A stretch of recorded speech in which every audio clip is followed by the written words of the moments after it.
Tribuners, saat pas pampres terlihat panik, Presiden Joko Widodo justru tampak santai saat pemuda beralma mater biru menerobos barikade pengamanannya.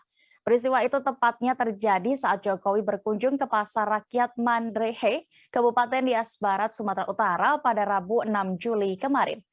Dalam video yang diunggah akun Facebook, Baktiar Pakpahan memperlihatkan Jokowi yang sedang membagi-bagikan kaos ke warga. Kemudian tiba-tiba seorang pemuda diduga mahasiswa menerobos masuk pengamanan pas pampres hingga sampai tepat di depan Jokowi.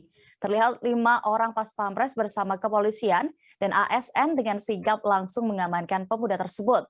Dari video, pemuda itu tampak ingin memberikan secarik surat kepada sang presiden. Gelagat pemuda yang terus melambaikan tangannya itu pun ternyata diperhatikan oleh Jokowi. Tetap dengan sikap tenangnya, Presiden Jokowi langsung memanggil dan melambaikan tangannya untuk meminta pemuda itu mendekat. Hingga akhirnya surat yang dibawa pemuda itu pun sampai ke tangan dan diterima Presiden Jokowi. Sebagai informasi, Presiden Joko Widodo mengunjungi Pasar Rakyat Mandrehe untuk menyerahkan bantuan dan berbincang-bincang dengan para pedagang.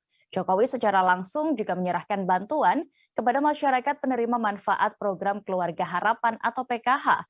Selain itu, juga bantuan langsung tunai atau BLT minyak goreng, serta bantuan modal kerja atau BMK.